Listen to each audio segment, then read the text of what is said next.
Hey there, welcome back for another video. And I'm actually doing more reviews on Bruce Willis.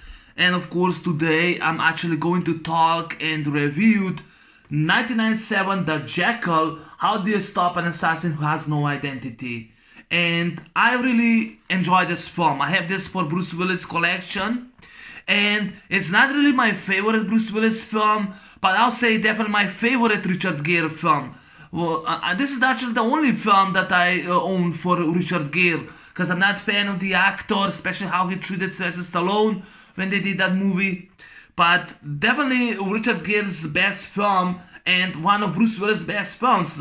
10 times better than nowadays that Bruce Willis sleepwalks through most of the roles like Die Hard commercial or the other movies. I refuse to watch them. I like Death Wish film, but I'll actually say this is better. This is better than the Death Wish remake. This is when Bruce Willis scared, and it's a kick-ass, entertaining action political thriller and a really good one. I had not seen this movie for a very, very long time. I think I saw this movie back in 2015. I have not seen it in 6 years, but it's been really a really realistic done, well done, rated R. It's well done movie by Universal Pictures, and it's a loosely remake of the 1973 movie called The Day of the Jackal, which is also based on the novel from 1971, The Day of the Jackal, with the same name by Frederick Forsyth. And Frederick Forsyth, the director of the movie from 1973, they both write a restriction against this movie, so that's why it's written based on the on the screenplay, because the author demanded that his name's been removed from this movie because it's his rights. They did not want that this will be a remake, but I'm glad it was, because I don't care. I have never seen the film 1973. I don't care. I have never seen the book. I don't care. I don't give a fuck about it. This is the only movie I actually saw, and I really have fun with this, and I enjoy this movie. And I'll say definitely one of Bruce Willis' best films. Now, the reason why it's not my favorite is because he plays the villain, the bad guy, the villain, and I don't like this kind of types. I'm more used to watch him in action heroes, being an action hero, just like right there, the Die Hard films, Die Hard to Vengeance. I love the movie Die Hard, the first one. The second one, The Last Boy Scout. I'm more used to him as an action hero, but this is definitely Richard Gere's best movie. Now, Richard Gere and Bruce Willis, they actually did not get along, and Bruce Willis was the supposed to be the type of action hero, but he did not want to be. He wanted to play the villain. He was interested to play the Jackal, and he did. And Richard Gere supposed to be the villain, but he wanted to be an action hero, so they both switched the roles, and in my opinion, it worked. The Jackal is a fantastic film and a really good one. Definitely one of the best 90s action political thrillers of the time. And they don't make them like this anymore. I'm sorry, they don't make them. I mean, I miss this kind of action thrillers nowadays. I miss this kinda. And it's a really good movie. It's a fascinating movie. So the movie, the plot is about I forgot to mention, the Jackal stars Bruce Willis, Richard Gere, Sidney Poitier, Diane Venora, and Matilda May. And of course, in the other roles, J.K. Simmons and Jack Black are also in this movie.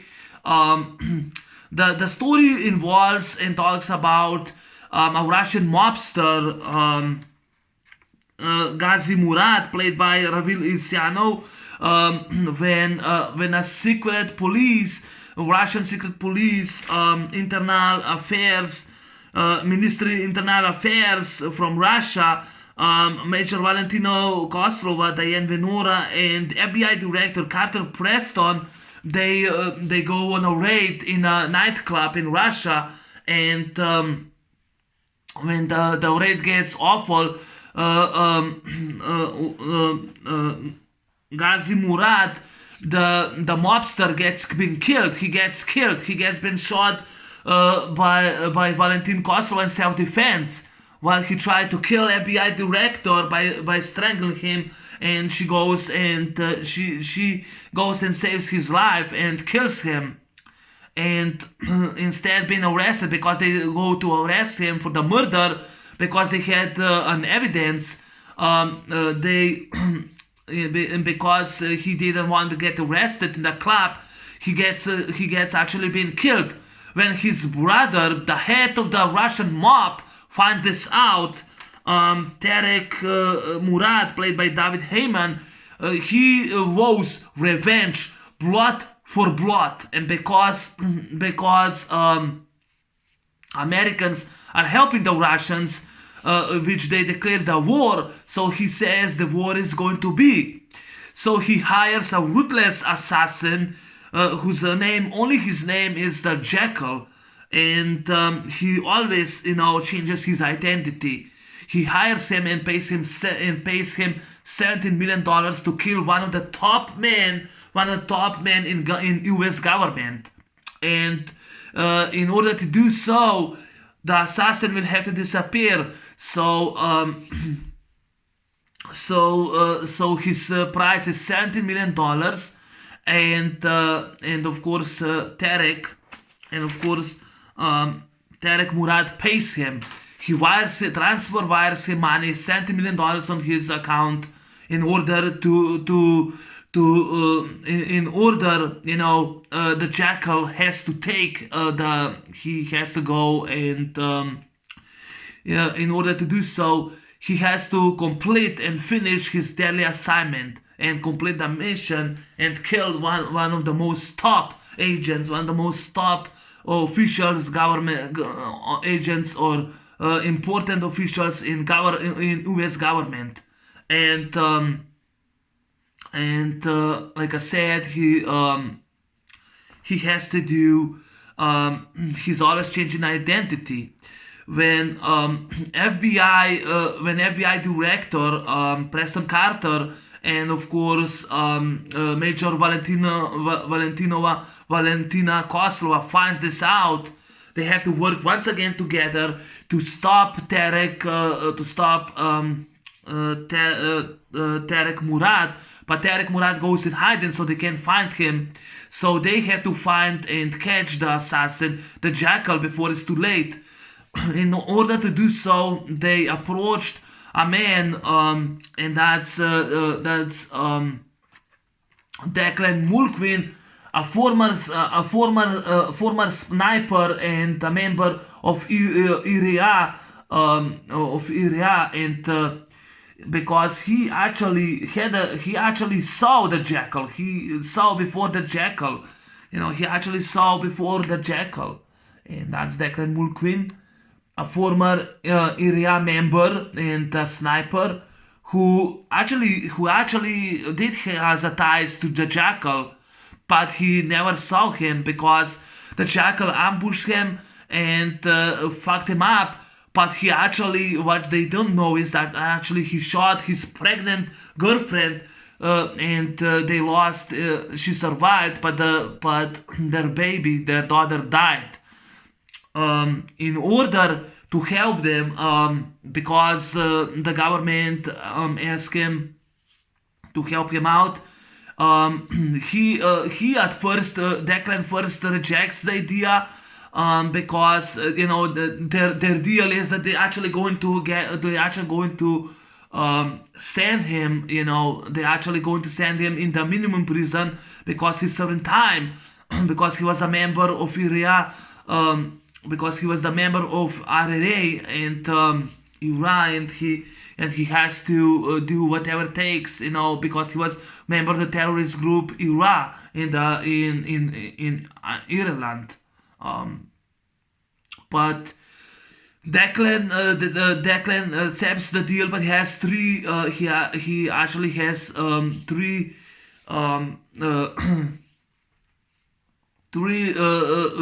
demands. And first, he wants a razor, so that he can shave his goatee. The second, that his girlfriend Isabella Isabella Zarcona is protected because she saw his face. She knows how the Jackal looks like, because no one knows his identity. No one knows how he looks like, because he always changed identity. But she's the one that can identify him, and she saw his face, and she's the only one that she can get close to him. So in order to do so, he wants to visit Isabella himself, because she's his ex-girlfriend, and he's gonna help them to stop the Jackal, with Preston and Valentina Kozlova trusting them. They go in, I think they go in Montreal to visit. They actually go to visit they go to visit his ex-girlfriend. She gives him a key, and she tells him how it looks like, and so Declan decides to help them out, but someone in the government is actually someone in the government. He's actually a trader. He's actually a trader, and he warns the Jackal that Declan Mulqueen is helping them out. And later they do find out that later Preston find out that one of the Russians was telling the Jackal everything. They do find him. They arrest him because he bugs them. They found him. But the target, they assume that the target will be Donald Brown, director of FBI. He's gonna be the target, in which assassin, the ruthless assassin. He's cold-hearted. He was trained the same organization as Declan Mulqueen, but he's cold-hearted. He kills for pleasure. He kills without remorse, without pain, and there's no bargain with him. That can be reason there.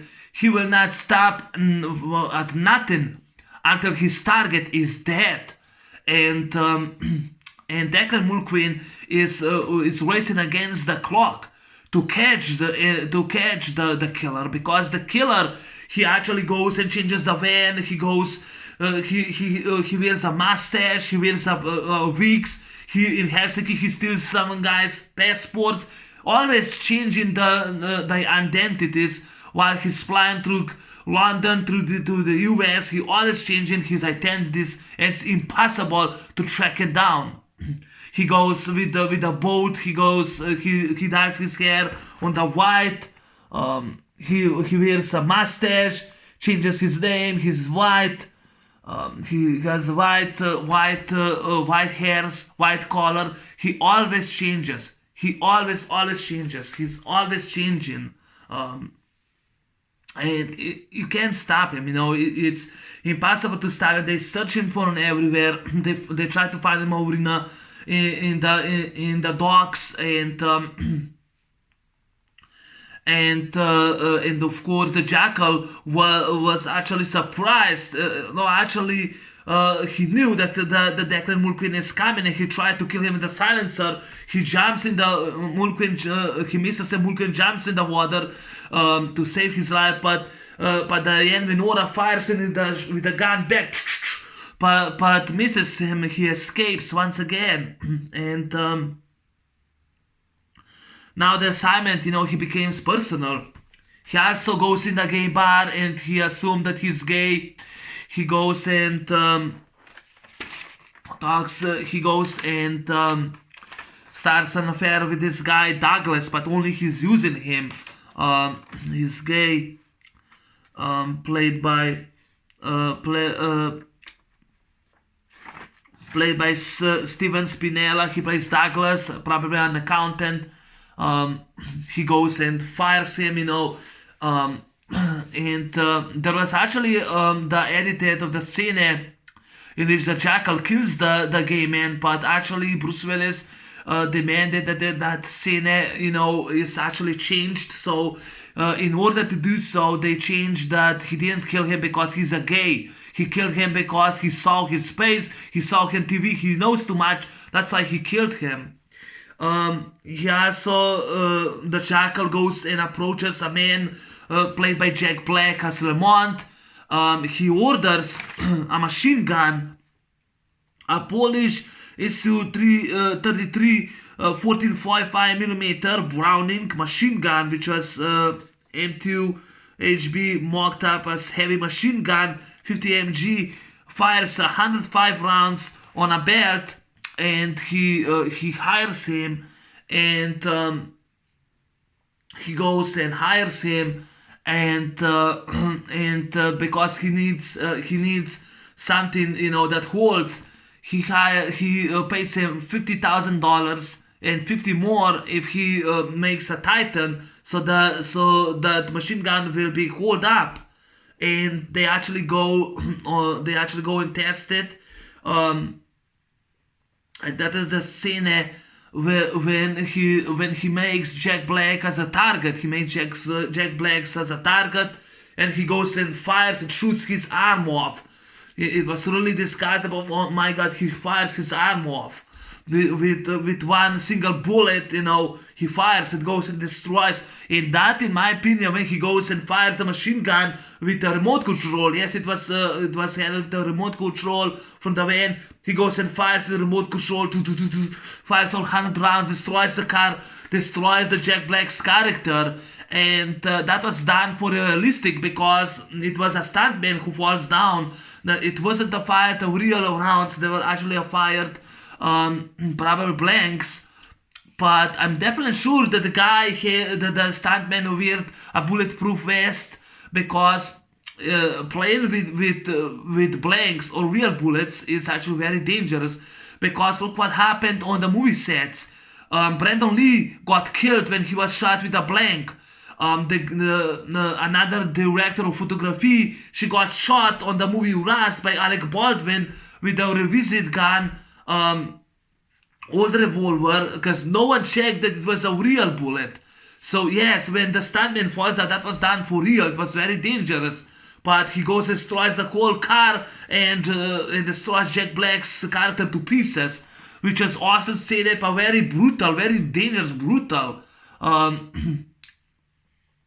When the Jackal has been chased by a few men, he goes in a parking garage, changes the color of the van and the plate, he goes and puts that poison on the trunk, and when one of the guys grabs the trunk, he gets killed instantly. He gets killed. Great scene. That's a really great scene. In the Jackal, he keeps changing his faces, or he wears long hair, or he's like a fat guy, or with the glasses. He keeps changing his identity, and every step is a Declan Mulqueen. And now the assignment becomes personal. So the Jackal goes back to Montreal because he knows where Isabella lives. He goes in order to kill her, but they moved her away, and he puts the radio, makes a music noise, and the guy who tries to run the stairs, the Jackal goes with submachine hacker hawk, goes in the sides and shoots the guy, blows the guy's legs, and goes and shoots him. And once again he opens the music.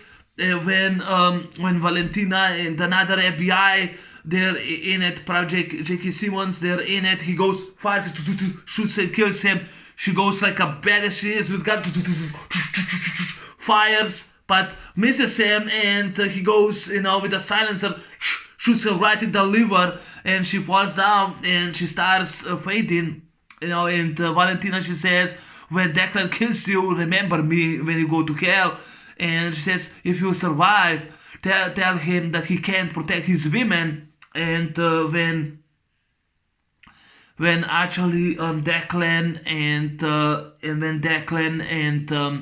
FBI Carter find out that he found the codes for FBI headquarters, and he found the location. Yes, the Jackal found the location of Isabella. They fly there, and too late. Valentina is dead. She tells him that he can't protect his women. She dies, and 2 FBI agents are dead. Isabella survived because they moved her and her husband and her 2 daughters. the daughter, when you see a little girl, that was actually Isabel May's real daughter that time, because the girl who's supposed to play her daughter, she got sick. So it was actually a real daughter of Isabella May that played her daughter, which was awesome.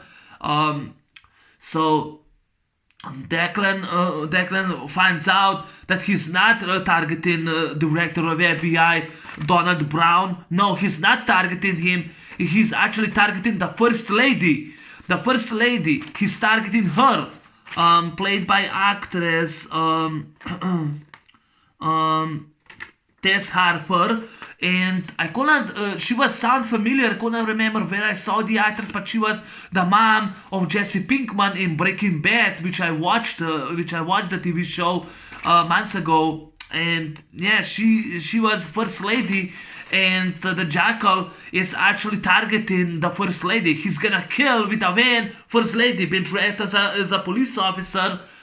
He pulls the van, and he makes a complete target, and you have a helicopter when Bruce Willis with a mustache, he's sitting, he's I think he's sitting in London, or I forgot, or was in New Jersey. He's sitting there, and they're looking for the vans. They're looking for brown van, but but he changed it to red van with a collar. He goes, with machine gun, with Browning heavy machine gun with remote control, and he makes a perfect target. He will destroy it because he thought it sounds off, so he's gonna fire all the rounds to kill the first lady. But Declan with a marine sniper, he with the helicopter goes up, and he finds the minivan, and I actually love his custom sniper rifle with a scope on it, Heckler Koch SR9 TC HK91 7.2.51 millimeters, and he goes with a scope, sniper rifle scope, and he finds out the van. He looks everything, finds the van, and goes destroys the camera for the remote control for Bruce Willis, and he fucks his target. He missed his target. He fires automatically remote control. The machine gun blows everyone to pieces. Sidney Poitier, awesome, runs, jumps, saves the first lady, but gets shot in the leg. But he saves first lady. They get her out of here. He destroys her, destroys all 105 calibers. And I love when Richard Gere goes and fires. Right there, he fires and destroys his he destroys his camera, which is awesome. It was a badass scene. So now he goes there, and they came in and tells him to destroy, to take care of the van, and then they came, a marine sniper goes, fires in the gas, fires right again, and destroys the minivan. Explosion, great practical effect explosion. Nowadays they suck, they don't do it. It's a fucking shame to put not to put CGI in the fucking film. Nowadays the CGI explosions. That time was a practical effect explosion in it. So Richard Gere runs, and he goes after the Jackal, finds him in the subway station, and he goes, they're both, he sees that he runs he calls someone, he sees that he runs on the train, but actually he runs in the subway. He goes after him, they start fighting each other, and Richard Gere goes with his gun, and fires him right in the leg, shoots in the leg. Bruce Willis goes, kidnaps another young girl, Maggie, as a hostage, and that was for real. And of course, in order to save the girl, he drops the gun, but Bruce Willis gets shot by Isabella right in the neck. He gets shot in the neck, and when he still tries to put another gun to kill them both, Richard Gere goes and fires and kills him. And by the end, Isabella is now back to her husband. No one knows who the man was. He was evil, and of course, because Richard Gere's character has to go back to jail, but Preston, who trusts him, he lets him go, and he said that he escaped, and yes, he's the key, and he escaped, and the movie ends. I mean, I love the action. I love this movie. I love this movie. It's a fantastic movie. One of Richard Gere's best movies. One of Bruce Willis' best movies. And yeah, I'm actually going to talk more about the film, not just the plot. First, the music score, especially the open scene. I love the open scene by Carter Burwell. Music by Carter Burwell was awesome. The open scene was awesome. I love the open scene, the music, love the music. The screenplay was written by Chuck Farrer, who also wrote the screenplay for Hard Target, which I love the movie to death. In the middle, Chuck Farrer wrote the screenplay. Was directed by Michael Caton Jones, who also directed Rob Roy. But Michael Caton Jones did a fantastic job directing, was awesome, the direction was great. And this movie was realistic, and I have not seen those kind of movies for a very, very long time. For a while, I have not seen those kind of movies. But yes, definitely worth of watching. Now, before there's two favorite scenes of mine that I have to discuss. I was thinking about last night, and I have to discuss them. So, when Richard Gere holds the sniper rifle with a scope, Heckler and Koch SR9, Heckler 9, and he holds. I would say that this movie had a military technical advisor who was showing how you can actually fire from that shot with a sniper rifle. I'm definitely sure there was a real sniper that trained Richard Gere and showed him how to handle with a real gun, how to reload, how to put the gun, how to find the target. Because when Richard Gere fires, you can see he did perfectly. He doesn't flinch. He did perfectly. Perfectly, he fires perfectly. And I'm definitely sure that a military advisor was probably some sniper that was teaching him. Definitely, he was. In my opinion, I'm just assuming, but I'm definitely sure you can't just learn like that, how to handle the sniper rifle. I don't think so. I'm pretty sure they had a military advisor how to show him, private side writing, but definitely sure show him how to handle with a gun. Definitely they had to train, Bruce Willis when he uses Heckler & Koch submachine gun with a silencer. Definitely, he used to how to handle with the guns because he did Die Hard, but I have never seen Richard Gere with a sniper rifle, so I'm pretty sure he had a military training for the sniper rifle, how to handle the weapon. Another scene that's definitely my favorite scene when Richard Gere fires and destroys the camera and makes that Bruce Willis misses the target. I love that scene. Or Daniel Day Kim, Special Forces Maureen goes and blows the van to pieces. That's definitely my favorite scene. Another favorite scene that is a realistic portrait when Bruce Willis grabs a young girl and holds the gun actually in the back, and Richard Gere goes and aims with his pistol in the face. If that was realistic. I know it was acted portrait, but that was realistic. Now, if Richard Gere would fire gun and shoot, he would go and shoot Bruce Willis. Bruce Willis' finger will pull the trigger and kill the young girl. So Richard Gere will be responsible because the girl would be dead. The girl would actually be dead. And when I watched that scene, I saw it's been realistic portrait. In that time, Richard Gere pulls the gun down, goes on his knees. But he looks in a different direction, and then Bruce Willis turns around, because he saw in his eyes reflection, he gets shot by Isabella May right in the neck. I love that scene. He gets shot in the neck. Boom! He gets shot in the neck. Bruce Willis gets shot in the neck. Great, fantastic scene. And she goes to Richard Gere, and Bruce Willis grabs another gun, tries to shoot them. Richard Gere goes, fires and shoots and kills him to death. And I just love that scene. That was an awesome scene. It was a fantastic scene. Richard Gere did a fantastic job. Isabella May did a fantastic job. Sidney Poitier, I miss the actor. I love him in Shot to Kill.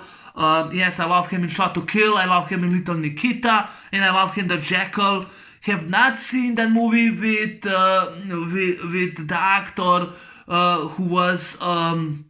River Phoenix. I have not seen him. I don't know if it was River Phoenix. From 1992. I forgot that movie. That was the title because I never seen it. Maybe Sunday I wanted to watch it. Sneakers. I think it was Sneakers, something like that. 1992, which Sidney Poitier played on it. Sidney Poitier as FBI director did a fantastic job. Diane Venora was awesome. She was great as Valentina Kozlova. But I miss this kind of movies. I miss this movie. I miss this kind of movies. I mean, how do you stop an assassin who has no identity? I miss this kind of movies. You know, The Jackal is a fantastic film. The rest of the cast, J.K. Simmons did a fantastic job. Matilda made it awesome. She was great. David Heyman as the bad guy did awesome. Ravil Isano's brother was awesome. Maggie Carter, she played Maggie the hostage. And Daniel Day Kim played Akashi. Also, this movie did got a Blockbuster Entertaining Award. Sidney Poitier, Bruce Willis, and Diane Venora, they all got Blockbuster Entertaining Award 1997. But they also got the Stinker Band Movie Award for fake accent by Richard Gere because he had a fake accent. But man, I miss this kind of movies nowadays. You know, this was this was released 14 November 1997. But the budget for this movie was $60 million. Even though it got negative reviews, which I think it does not deserve it. But it had a budget $60 million. Did worldwide in the weekend, US and Canada, $50 million.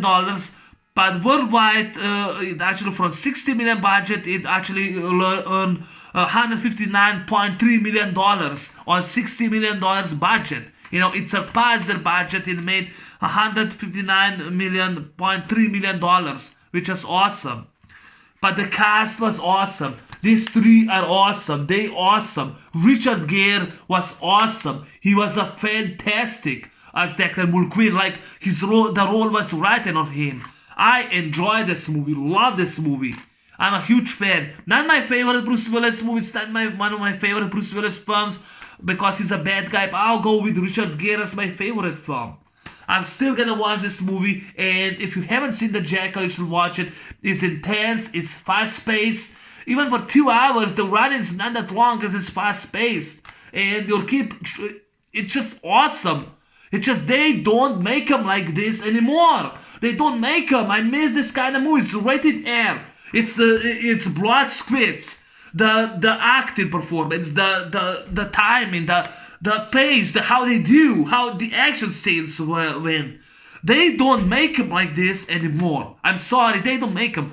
Modern action movies sucked. Okay, except John Wick, but it sucked. They don't make them like this anymore.